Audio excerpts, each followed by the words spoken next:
Elle s'appelait Marguerite, spectacle audio, enregistré en juin 2021 dans le contexte sanitaire compliqué dû au Covid-19 par l'atelier d'expression théâtrale de l'école d'enseignement artistique de Forcalquier-Lure, en partenariat avec En Compagnie des Oliviers.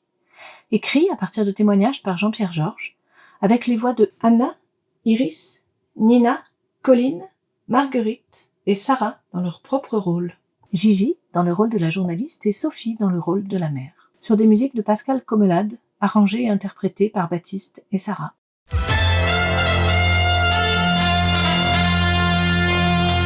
Nous sommes sans nouvelles des 4 jeunes filles des Alpes de Haute-Provence, disparues depuis maintenant 3 jours. Elles se nomment Iris, Nina, Colline et Anna. Elles ont entre 10 et 13 ans et appartiennent toutes les 4 au même atelier d'expression théâtrale. C'est d'ailleurs au sortir de celui-ci, samedi dernier, à 12h, qu'elles ont disparu et à ce jour ne sont toujours pas réapparues. Une alerte enlèvement a été effectuée sans résultat. On imagine combien les parents sont inquiets. Est-ce une fugue ? Ont-elles été enlevées ? Mais l'animatrice théâtre, après 30 heures de garde à vue, vient de sortir des locaux de la gendarmerie. Je suis donc avec la comédienne Sarah Larère, qui anime l'activité théâtre de l'école d'enseignement artistique où évoluaient les 4 disparus. Sarah Larère, bonjour. Et tout d'abord, après ces heures de garde à vue, comment vous sentez-vous ? Fatiguée, inquiète et soulagée. Soulagée que soit reconnue ma totale irresponsabilité dans la disparition de mes 4 élèves. Mais je reste dans une totale incompréhension de ce qui leur est arrivé. Une grande inquiétude et j'ai une très forte et affectueuse pensée pour elles et leur famille. Vraiment, vous n'avez pas une idée sur ce qui s'est passé, sur ce qui leur est arrivé ? Non, pas du tout. Je vous le dis, c'est réellement totalement incompréhensible. Nous avons terminé l'atelier à 12h après une séance de travail, d'improvisation qui s'est très bien passée. Elles sont toujours très volontaires, attentives et très liées entre elles. Bref, un très chouette groupe. D'habitude, nous finissons à 12h30, mais elle m'avait demandé ce jour-là de finir plus tôt pour aller, m'avait-elle dit, à l'anniversaire d'une de leurs copines. Elles m'avaient toutes les 4 donné un courrier de leurs parents. Courrier qui m'a semblé conforme à des courriers de parents. C'est vrai qu'il n'était pas écrit à la main, j'aurais peut-être dû me méfier. Ces lettres sont actuellement à l'étude dans les mains des gendarmes. J'ai rangé le matériel, les projecteurs, la sono, puis je suis sortie. Il était 12h30 et les parents étaient dehors qui les attendaient. Incompréhension, questions. Le ton est rapidement monté, mais à la vue des 4 courriers, ils se sont radoucis. Chacun est rentré chez soi, a téléphoné aux proches, aux copains, aux copines, et enfin à 17h à la gendarmerie. C'était il y a 3 jours, mais depuis, rien. Aucun indice, aucune piste. Les gendarmes, au début, ne se sont pas trop pressés, convaincus qu'avec le soir, elles rentreraient chez elles. Le lendemain, ils ont fait venir des chiens, mais sans résultat. Au bout de 200 mètres, ils se sont mis à éternuer. Il y avait du poivre répandu sur la route. Ils ont perdu la trace. Je peux rien vous dire d'autre. Ah si, les gendarmes m'ont dit que depuis samedi, leurs téléphones portables sont inactivés. Ils ont été tous les 4 au même moment, à 12h, sur la place devant l'école. Une dernière chose peut-être, un message pour elles si, par hasard, elles nous écoutent. Oui, je veux bien. Les filles, si vous m'entendez, donnez des nouvelles. Pensez à vos parents. Et vous savez comment me joindre ? N'hésitez pas, jour et nuit. Merci Sarah. Nous vous tiendrons évidemment informés au fur et à mesure de la journée. Maintenant, la suite de nos informations. Le Premier ministre a pris la parole.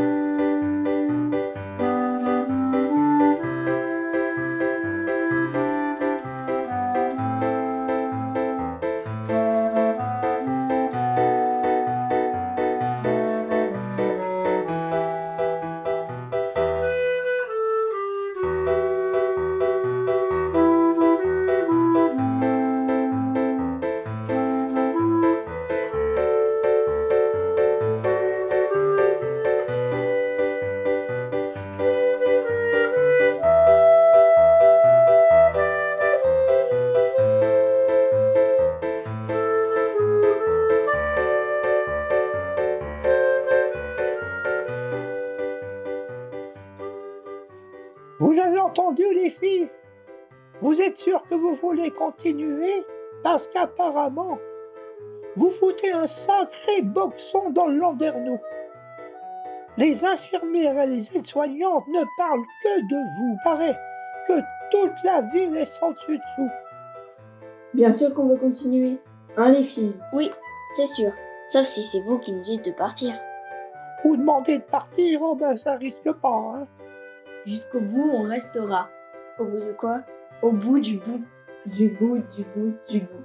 Et vive la liberté! Mais c'est vrai, Marguerite, que si tu veux, on va ailleurs. Oh, vous plaisantez? Pour une fois qu'on se fend la pipe dans cette tôle, on continue, hein. Et il arrivera ce qui arrivera. Vous n'avez pas peur d'avoir des ennuis? Des ennuis à 100 ans, oh ben, je voudrais bien voir ça.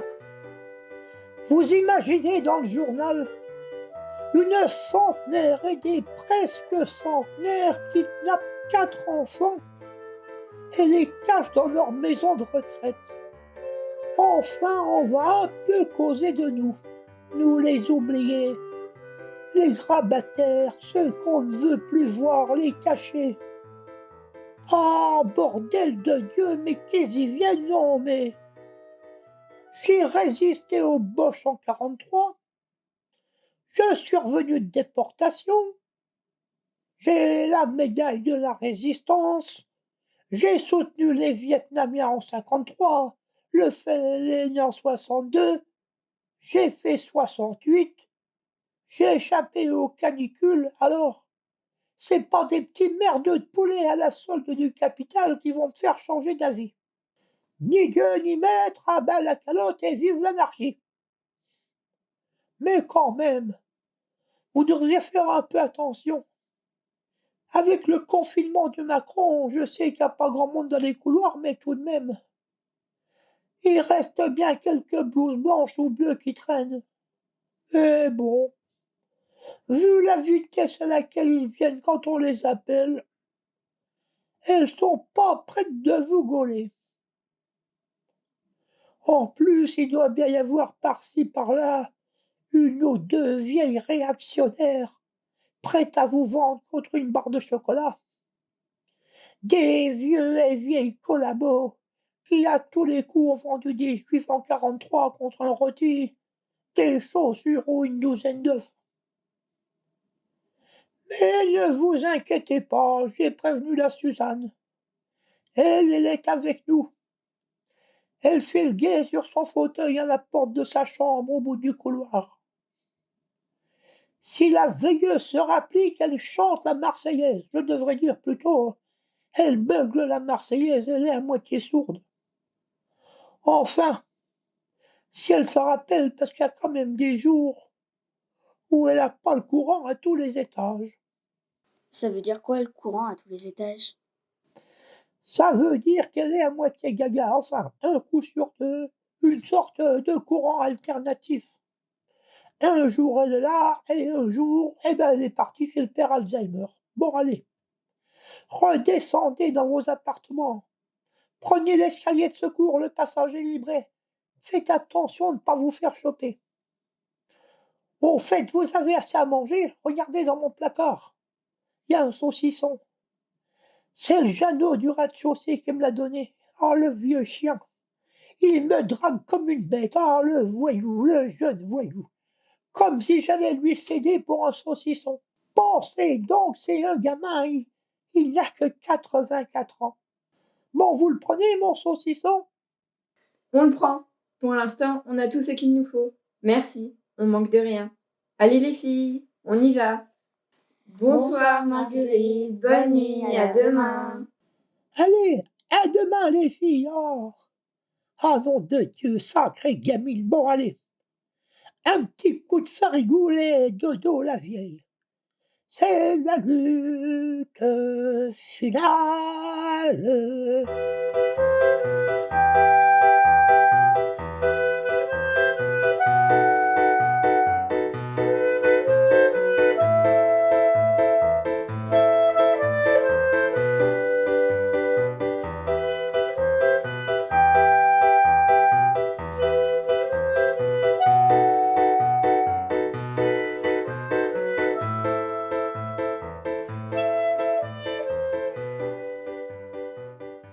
C'est vrai? Elle a 100 ans, Marguerite? Oui, elle les a eus le mois dernier. Même que le maire, il est venu lui apporter des fleurs et qu'elle l'a envoyé promener. Elle lui a dit que ces fleurs, il pouvait se les mettre... Où ça? Devine. Et pourquoi elle a dit ça? Paraît que c'est un maire de droite. Et qu'elle, elle est de gauche, ça lui suffit. Et finalement, c'est qui exactement pour toi, Marguerite? Tu nous as jamais trop expliqué. C'est vrai qu'on n'a pas pris le temps. On s'est lancé à fond dans le travail. Marguerite, c'est mon arrière-grand-mère. La mère de ma grand-mère. Elle est immortelle. C'est vrai qu'elle est immortelle? Mais non, t'es bête, elle est seulement increvable. Mon père, il dit qu'il faudra la piquer parce qu'elle coûte un max et qu'à elle toute seule, elle est le trou de la sécu. Qu'est-ce que ça veut dire? Rien, c'est une blague de mon père. Juste vaseuse comme il faut. Comme d'habitude. Elle est rigolote avec son histoire d'amoureux. Quand même, à 100 ans, elle ne croit quand même pas que... Bien sûr qu'elle n'y croit pas, mais ça l'amuse de faire semblant. Pourquoi elle est là? Elle ne pouvait pas rester toute seule chez elle. Alors, elle est venue ici, foutre le bordel comme elle dit. Et j'aime autant vous dire qu'elle ne s'en prive pas. C'est elle qui m'a donné l'idée de venir ici, de faire un reportage en immersion. Elle a motivé ses copines, ses copains, enfin ceux de gauche. Et nous voilà. Elles ont tout organisé, nous ont trouvé les clés des anciennes chambres, celles d'avant les travaux, des matelas au sous-sol, des draps, des couvertures, des serviettes qu'elles ont piquées à la lingerie, et elles ont prévu nos repas. Elles en gardent la moitié pour nous. Les infirmières, elles ne comprennent pas pourquoi, d'un seul coup, elles se sont mises à manger comme des goinfres. Il y en a même un, je crois qu'il s'appelle René, qui vole dans les frigos la nuit. Il fait semblant d'être somnambule. Il sort de sa chambre et il descend dans les cuisines. Et après, c'est le cuisinier qui se fait accuser. C'est comme ça que l'autre jour, on a mangé le gâteau au chocolat des infirmières. Le plus rigolo, c'est qu'avant d'être voleur, il était policier. Lui, la grand-mère, elle l'aime bien. Elle dit qu'il a de l'avenir. Quoiqu'à 88 ans, il a plutôt son avenir dans le dos. En même temps, quand il se retourne, il l'a devant lui. En plus, elles se sont fait ramener plein de gâteaux et de friandises par leur famille. Et comme, à cause de la Covid, ils n'ont pas le droit de rentrer et de les voir, tout est déposé à l'accueil. Pas de contrôle, ni vu ni connu, je t'embrouille. Et tout ça, les filles, c'est pour notre pomme. À propos de pommes, il en reste? Une ou deux, mais pourquoi elle fait ça, Marguerite? Parce qu'elle s'ennuie et qu'elle en a marre qu'avec leur virus, elle et ses copines ne voient plus personne. Elle dit qu'elle s'en fout du virus, qu'elle a résisté au typhus, au struthof, et qu'il vaut mieux vivre 3 jours debout que 3 semaines couchées. Et à chaque fois, elle rajoute « À cul les bourgeois et vive la sociale !» Je vous jure, ma grand-mère et mon père, quand ils viennent la voir, ils ont la honte. Et elle, ça la fait rigoler. Mon père, elle l'appelle Trouduc. Ça le met dans un état. Par contre, elle adore ma mère. Il paraît qu'elle lui ressemble. Et moi aussi. C'est quoi le Struthof? C'était un camp où les Allemands, ils mettaient les prisonniers pendant la guerre pour les tuer. Et toi, elle te fait pas la honte? Non, moi je suis fière d'elle. Je suis comme ma mère. Toutes les deux, on est fiers de la voir. On l'adore. On vient souvent la visiter. Avant le confinement, je passais quand je sortais du collège. Je restais 1 heure ou 2 avec elle, je faisais mes devoirs. Elle me racontait plein d'histoires de quand elle était jeune. Je vous jure, c'est un vrai livre d'histoire. Elle est géniale. T'as raison, elle est géniale. Bon, allez les filles, faut qu'on se couche. Quand même, avec nos chemises d'hôpital, on a une drôle de touche. En fait, vous avez vu le stock de couches dans la buanderie? Oui, j'ai vu. À quoi elles servent? Elles servent aux résidents. C'est comme ça qu'ils disent. Quand tu rentres ici, tu n'es plus un homme ou une femme. Tu deviens un résident. C'est le terme employé.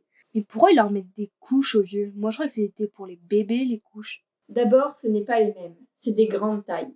Et on ne dit pas couche, on dit protection. Ça fait mieux. C'est surtout plus pratique. Ça évite au personnel de les emmener aux toilettes, de perdre du temps. En même temps, les femmes qui travaillent ici, elles ont tellement de travail qu'elles ne peuvent pas tout faire. Alors, elles vont au plus pratique, plus rapide. Elles passent leur temps à courir après le temps. Elles ne sont pas assez nombreuses. Il en faudrait 2 fois plus pour que ça se passe bien et que les résidents soient plus heureux. Les laver le matin, je ne sais pas combien en 1 heure. les petits déjeuners, les lits à faire, habiller, déshabiller, les emmener au WC, faire manger ceux qui n'y arrivent plus tout seuls, etc., etc.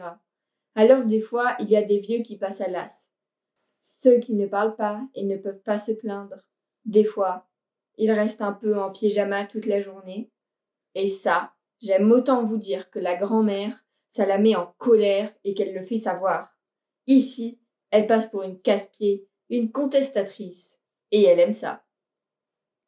C'est moche, les pauvres vieux. Elle en a des protections, ta grand-mère? Tu veux rire? Pour l'instant, elle se débrouille toute seule. Et je crois qu'elle ne supporterait pas. Moi, je n'aimerais pas que ma grand-mère elle vienne ici. Des fois, tu n'as pas le choix. Marguerite, moi j'aimerais bien qu'elle vive chez nous. Mais mon père et ma mère travaillent tous les deux, et elle n'a plus que nous et ma grand-mère comme famille. Ma grand-mère, elle est dans un studio. Il n'y a pas la place. Je vous l'ai dit, elle ne peut pas rester toute seule. Un jour, chez elle, elle est tombée. Elle n'avait pas son bip, et c'est l'aide à domicile qui l'a trouvée en train de ramper, d'insulter Dieu, le président, De Gaulle, Staline, son père et le monde entier. En plus, elle a toujours refusé de dépendre de quelqu'un. Et c'est elle qui a demandé à venir ici. Encore, nous, on vient souvent la voir. Mais ici, il y a des vieilles et des vieux que personne ne vient jamais voir. Ils sont toujours tout seuls. Ils attendent. Ils attendent quoi? Devine. Laisser un vieux tout seul, c'est de la maltraitance. Non-assistance à personne en fin de vie. Parce que si la fin de vie, ce n'est pas un danger, moi, je veux qu'on m'explique. L'autre jour à la télé, ils en ont parlé. C'est à cause de l'épidémie. Ils disaient que de ne pas aller les voir, c'était pire que le virus. Il paraît qu'il y en a qui ne mangent plus, qui ne sourient plus, et qui se laissent aller dans la tristesse. Au moins, nous, on est là. Il faudrait que plein de jeunes aillent comme nous dans les maisons de retraite. Finalement, tout ça, c'est triste. Oui, c'est trop triste. Je vais me laver les dents dans la buanderie. Vous venez? Ah non, pour une fois qu'on n'est pas obligé. Et comme dit Marguerite, à bas les brosses à dents, les bourgeois et le dentifrice. Bonne nuit les filles. Bonne nuit.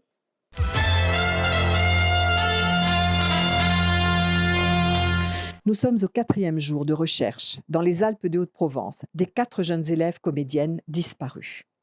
Il n'y a toujours, à ce jour, aucun indice pouvant expliquer leur disparition. Les gendarmes sont maintenant accompagnés des policiers de la brigade pour mineurs de Marseille. Ceux-ci ont passé la journée au collège et à l'école primaire où sont scolarisés les disparus.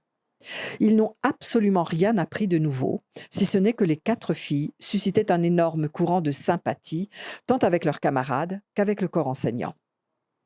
Les parents et familles ont été également longuement entendus. Monsieur le procureur, dans son intervention aux actualités régionales, avait l'air de pencher en direction d'une fugue. Nous ne manquerons pas de vous tenir informés s'il se passe quelque chose de nouveau.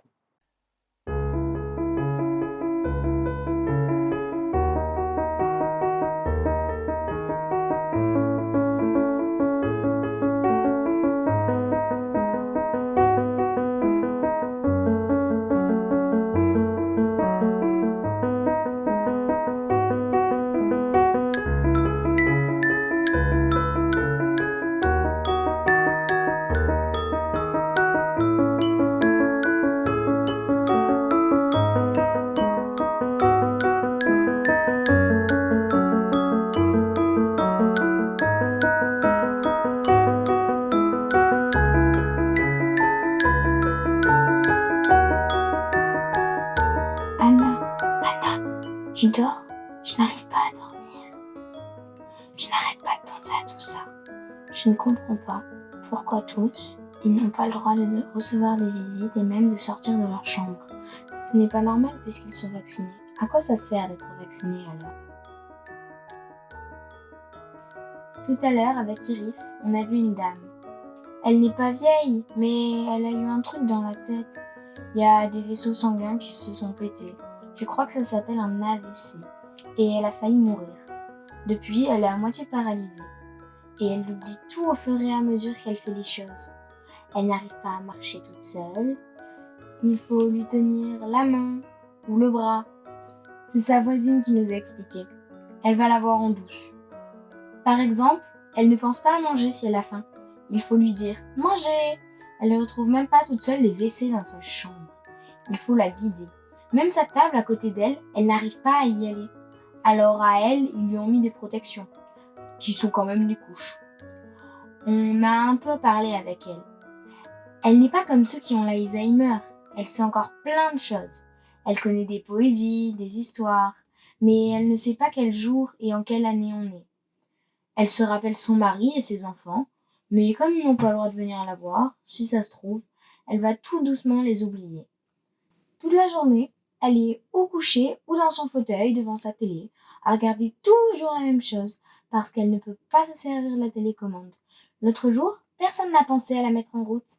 Alors, elle est restée toute la journée à regarder le plafond. Et quand ils y pensent, personne ne vient changer de chaîne pour lui mettre, je sais pas moi, un truc qui lui plairait. Pareil qu'avant le virus, son mari, il venait tous les jours, et ses enfants le samedi ou le dimanche. Mais maintenant, plus personne ne vient. La dame d'à côté, elle dit que si ça continue, elle ne pourra bientôt plus marcher du tout à force de ne rien faire. Tu te rends compte si c'était nous, ses enfants ou ses petits-enfants, comment on serait triste.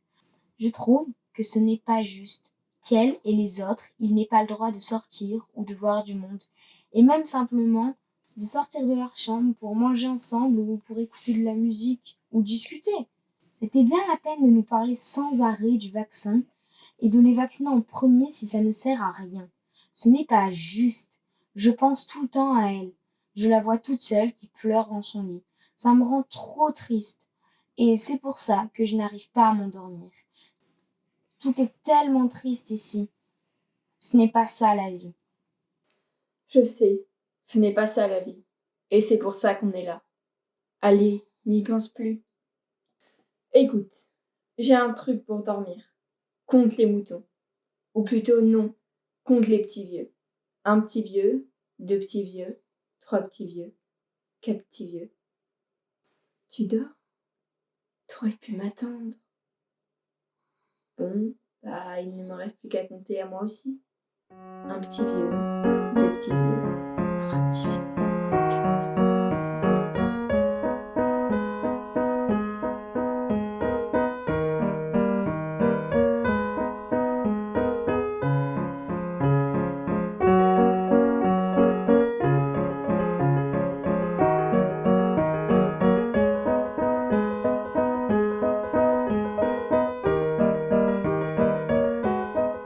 Je m'appelle Marguerite Guibert et je suis née le 27 mars 1920 à Revest-Saint-Martin dans les Basses-Alpes. À cette époque, on disait encore les Basses-Alpes. Aujourd'hui, c'est devenu les Alpes de Haute-Provence. Paraît que les Basses-Alpes, ça faisait inférieur. Vous parlez d'une bêtise. C'est comme ça aujourd'hui, les nains sont devenus de petite taille. Les borgnes malvoyants, les mongoliens, personnes porteuses de handicap, et nous les vieux, on n'est plus des vieux, on est des personnes âgées, des seniors. Oh ben moi, je suis pas une personne âgée, hein, je suis une vieille, totalement, profondément, irrémédiablement vieille. Oh ben c'est pas un gros mot, vieux, hein. Et puis il faudrait quand même arrêter de prendre les vieux pour des cons. Ça me fait penser au salon de coiffure. Avant, on disait « Je vais chez Germaine faire un régé ». Maintenant, on va chez diminutif, infinitif, définitif. Oh ben, définitif. C'est juste pour faire penser aux vieux à ce qui les attend. Et alors, c'est plus Germaine qui te coiffe maintenant, c'est Jean-Louis David. Il vient jusqu'ici. Et quand il repart, t'as les cheveux tellement blancs que t'as carrément la tête violette. Et les autres faux jetons, pour ne pas dire faux cul, oh ben dites donc Marguerite, vous êtes drôlement jolie. Ah, quand je vous dis qu'une fois 90 ans, on vous prend pour des neuneux.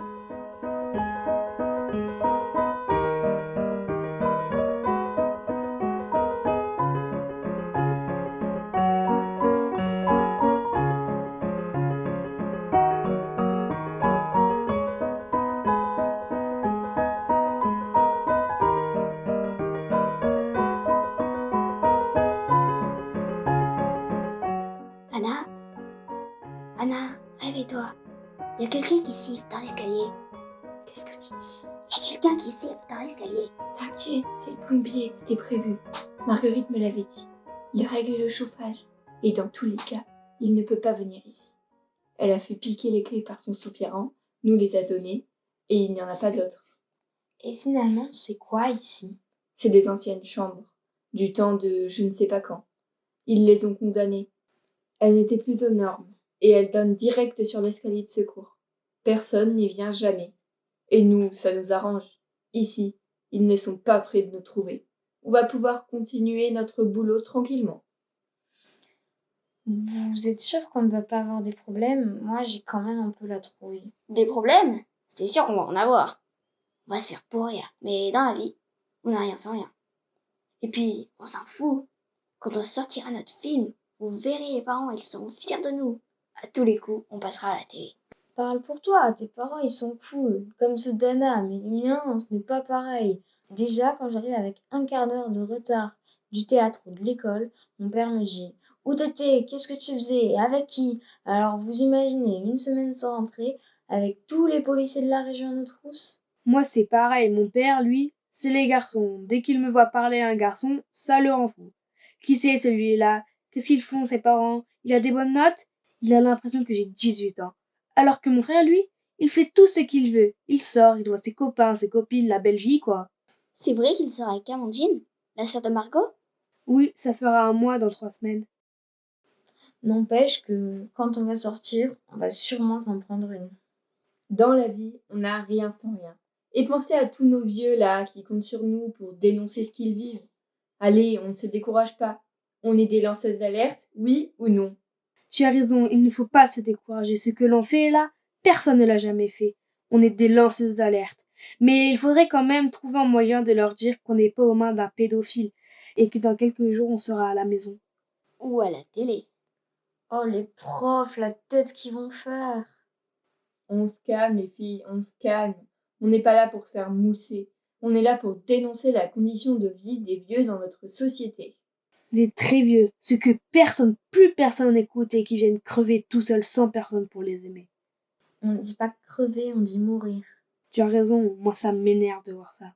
Tiens, la Suzanne qui fait le gay, qui chante la Marseillaise, personne ne vient jamais la voir. Paraît qu'elle a des neveux et des nièces, mais tu crois qu'ils viendraient la voir? T'inquiète, quand elle ira plus mal, ils viendront la voir pour l'héritage. Elle, cette nuit, on l'interviewe, on la filme. Faut juste espérer qu'elle sera dans un bon jour. Ou une bonne nuit. Elle a quoi comme maladie? 95 ans. Ce n'est pas une maladie, la vieillesse. Si, c'est une maladie complètement mortelle, dont on ne peut pas guérir. Jamais. Hier, quand je l'ai enregistrée, elle m'a raconté sa jeunesse. Par contre, elle ne se souvenait plus de ce qu'elle avait mangé. Ça fait bizarre. Elle me prenait pour une copine d'école, elle m'appelait Marthe. Je ne savais pas quoi dire. Je ne savais pas si je devais jouer le jeu ou lui dire qu'on n'était pas en 36. Et qu'est-ce que tu as fait? J'ai fait le pas en 36. J'ai improvisé. Heureusement, on a regardé la semaine dernière, avec mes parents, un film qui se passe à cette époque. Alors, j'en savais assez pour faire illusion. Vous auriez vu l'impro, Sarah aurait été fière de moi. On a finalement bien rigolé. Elle s'est mise à chanter un truc de l'époque, une histoire de gens qui se promènent au bord de l'eau, et bien sûr, le mauvais plan, la veilleuse de nuit s'est pointée. Heureusement, j'ai entendu le bruit de ses sabots dans le couloir, et elle a frappé à la porte. J'ai juste eu le temps de plonger sous le lit. J'avais le cœur qui battait à 100 à l'heure. À un moment, j'ai cru qu'elle l'entendait. Mais Suzanne a commencé à lui raconter que sa copine Marthe était venue la voir et qu'elle n'avait pas appris la table de neuf et qu'elle s'était cachée sous le lit. Je crois qu'elle la prenait pour sa maîtresse. La veilleuse disait bien sûr, Suzanne, bien sûr, ne vous en faites pas. Et vous la connaissez, la table du neuf? Bien sûr qu'elle lui a répondu. Et on a eu droit à la table du neuf. C'est bien, Suzanne, c'est bien.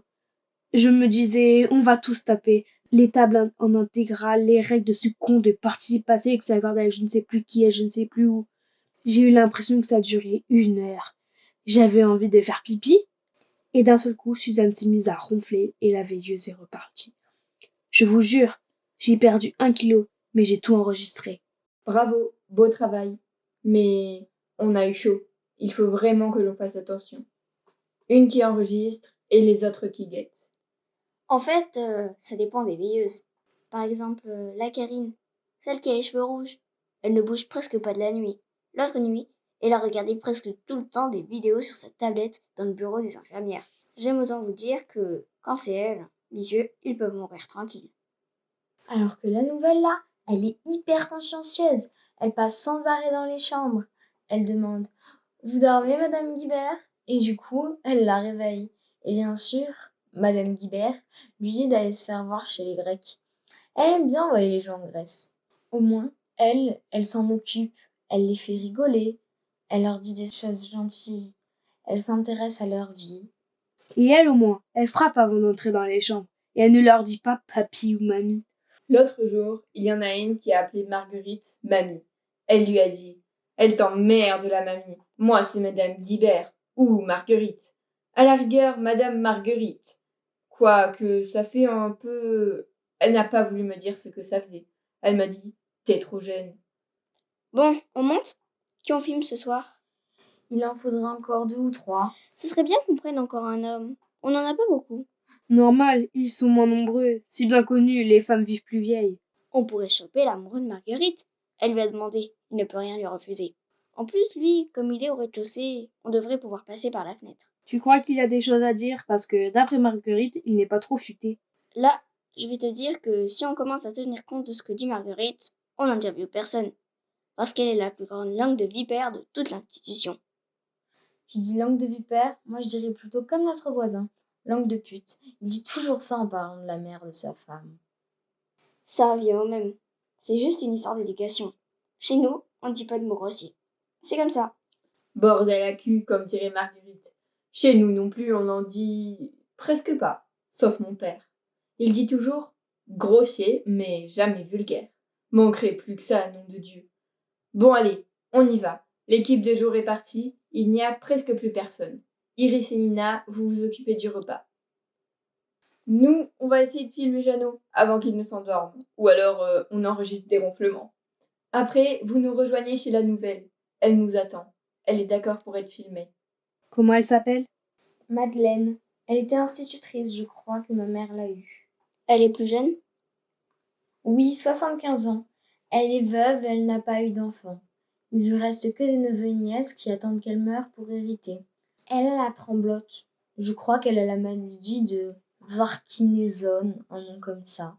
Parkinson, pas Parkinson. Je connais, on a un voisin qui l'a. Paraît que c'est les produits chimiques de quand il était agriculteur qui lui ont donné la maladie. C'est pour ça que chez nous on mange bio. La pauvre. D'accord. On s'y retrouve tout à l'heure. Chambre 22 au 2e. Qui c'est la veilleuse de nuit? Je ne sais pas.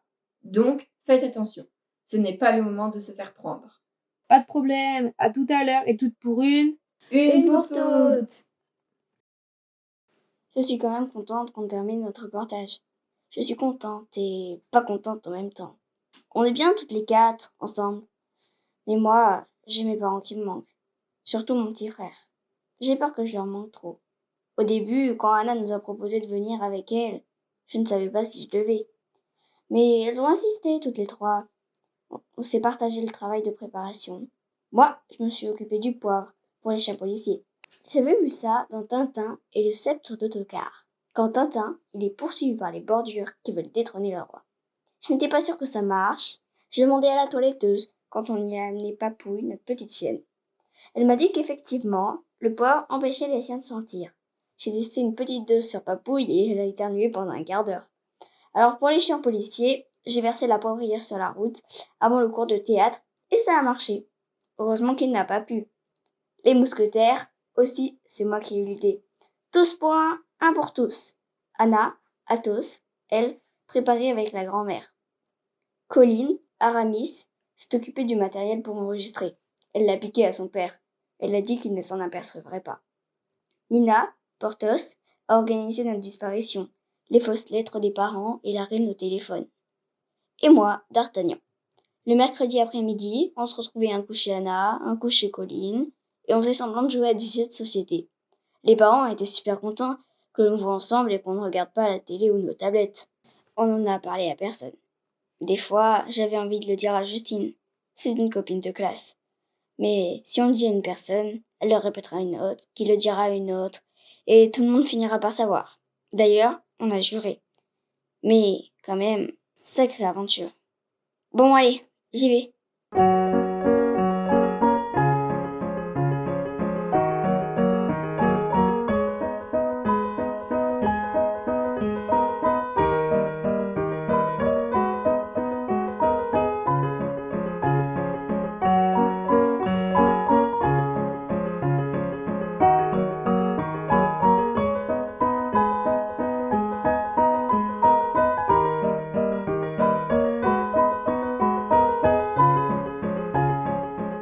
Moi, j'étais musicienne, accordéoniste.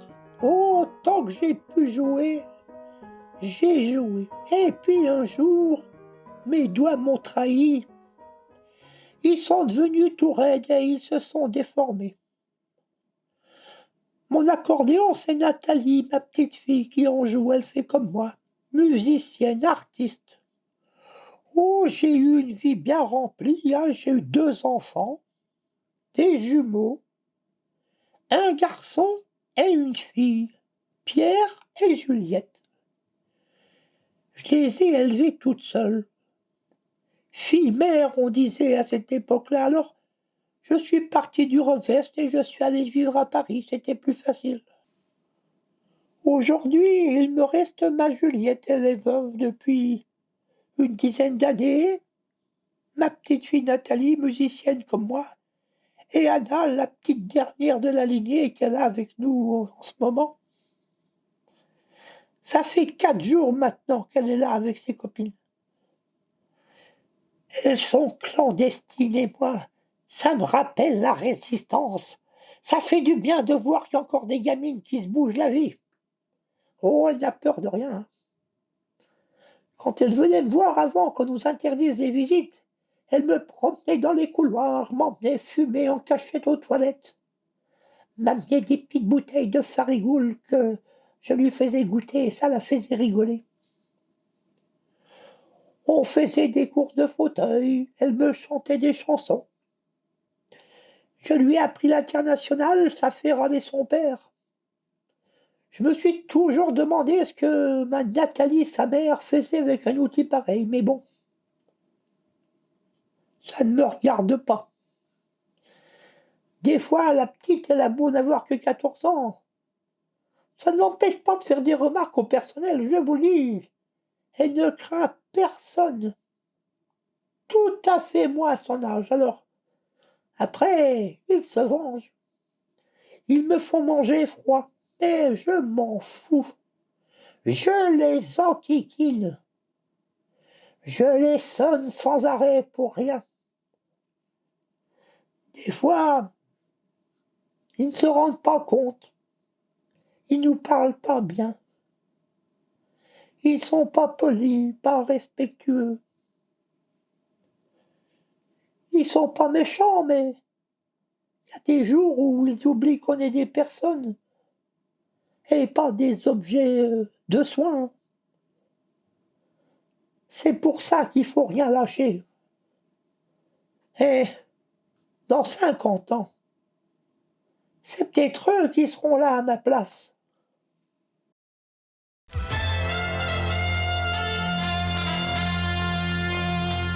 Nous sommes aujourd'hui jeudi, au 5e jour de la disparition des 4 collégiennes.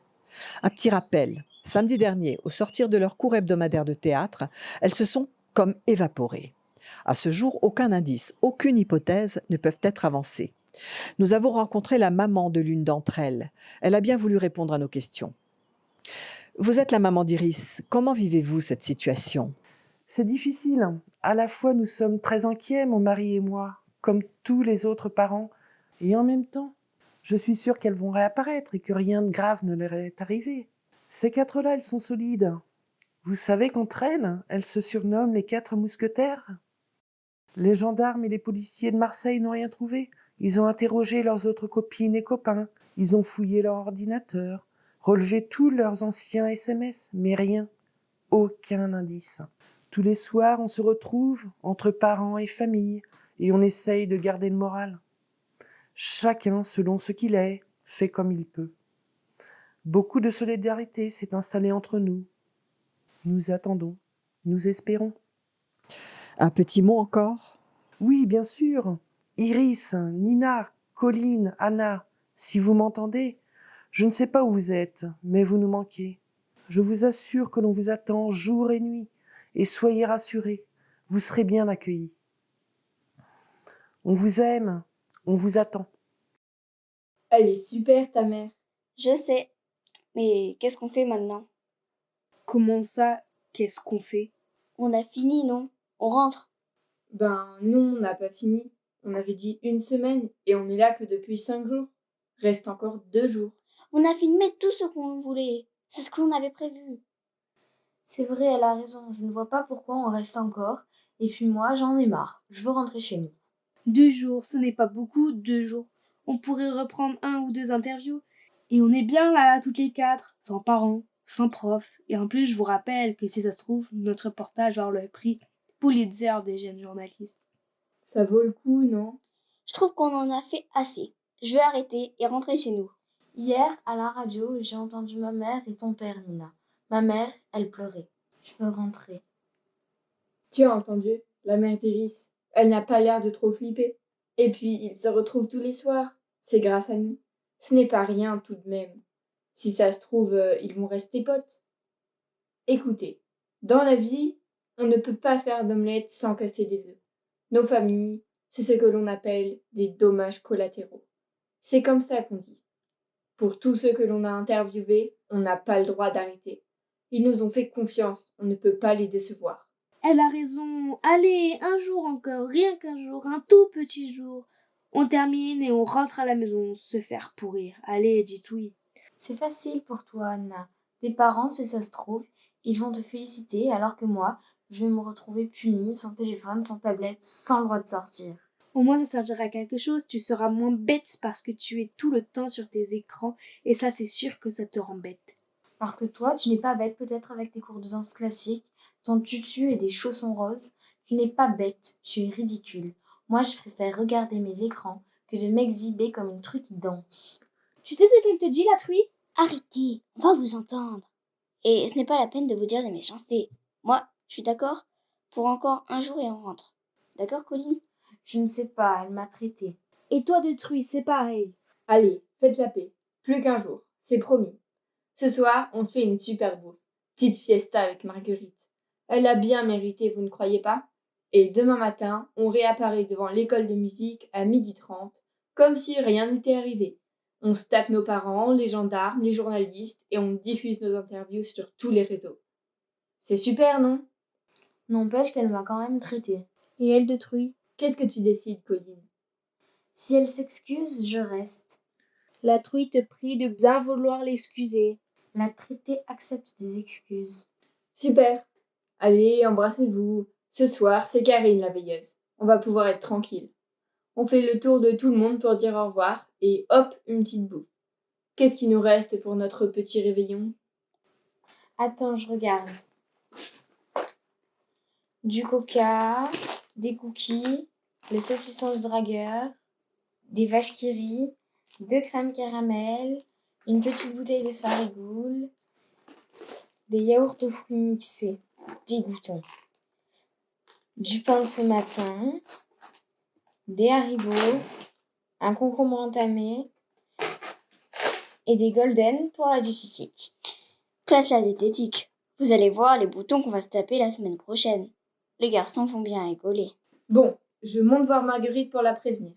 Elle m'a demandé de lui prêter mon iPhone et de lui montrer comment il marche. Elle voudrait s'enregistrer toute seule. Faut que je lui explique. Elle a un peu du mal avec la technologie. J'en ai pas pour longtemps. À tout de suite les filles. Et faites-vous belle, ce soir c'est la fête. Et demain, on dort dans nos lits.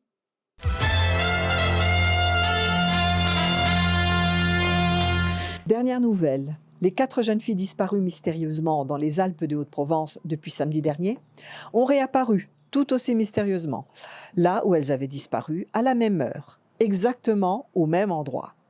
C'est la remise en route de leurs 4 téléphones qui a alerté la gendarmerie, qui aussitôt les a retrouvées tranquillement assises sur les bancs devant la salle de leur atelier théâtre.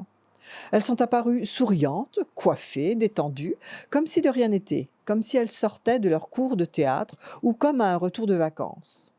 Leurs parents sont très vite arrivés. Embrassades, beaucoup d'émotions, début d'explications, très vite interrompus par les gendarmes qui les ont emmenés chez un médecin pour examen. Nous n'en savons pas plus pour l'instant et ne manquerons pas, dès que possible, de vous tenir informés de la suite de cet événement. Dans tous les cas, nous sommes rassurés du dénouement positif de ce qui semble être une drôle d'aventure. Triste coïncidence, nous apprenons, en même temps, le décès de Madame Marguerite Guibert, l'arrière-grand-mère centenaire d'une de nos mystérieuses disparues. On me dit qu'elle a laissé sur sa table de chevet un téléphone avec un enregistrement à destination de son arrière-petite-fille Anna et de ses camarades Iris, Colline et Nina. Apparemment, elle en savait plus que tout le monde sur ces mystérieuses disparitions. Sans doute est-elle partie, emmenant avec elle son secret.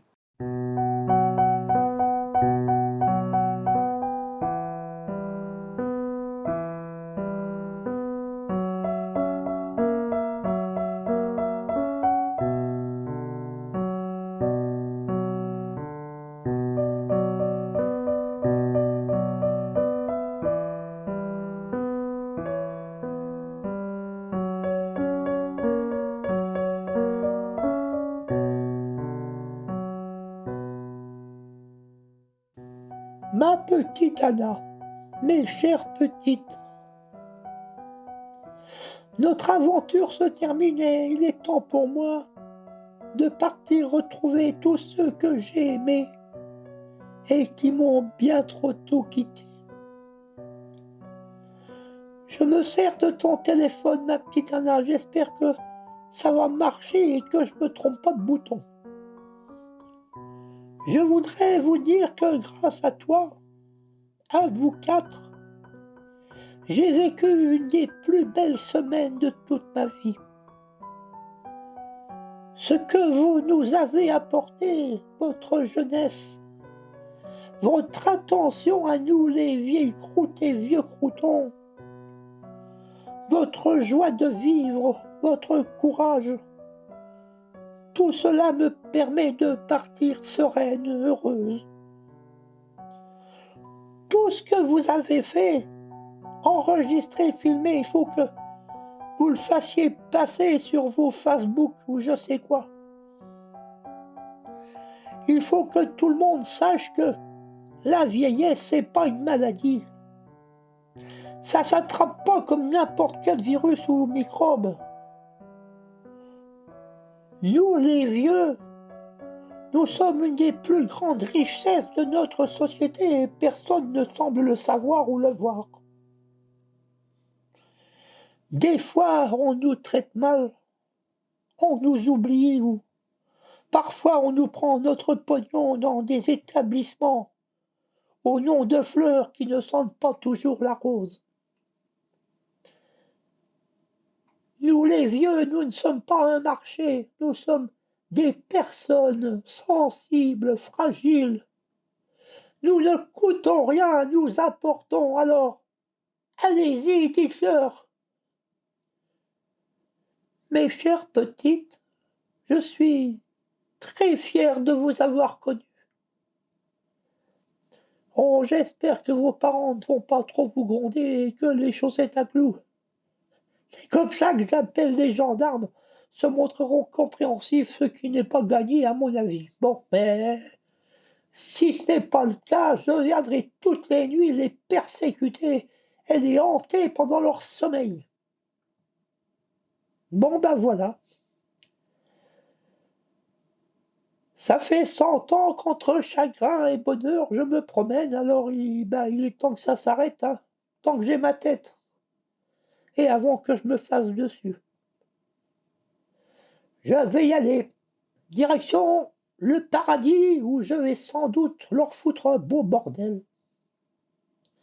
Faites-moi confiance là-dessus. Encore merci beaucoup pour être ce que vous êtes. Le bonjour à tout le monde. Je vous embrasse bien fort. Anna, dis bien à ton père que pour un trou-duc, il est quand même pas mal. Dernière chose, les sous qui sont dans mon armoire, ils sont pour vous. Vous irez boire un coup en pensant à moi et ne soyez pas triste, hein, je suis contente de partir. Surtout, ne soyez pas pressés de me rejoindre. Vous verrez comme la vie est belle quand on la veut belle. Je vous aime. Signé Marguerite Guiberet, bien sûr. Vive la sociale!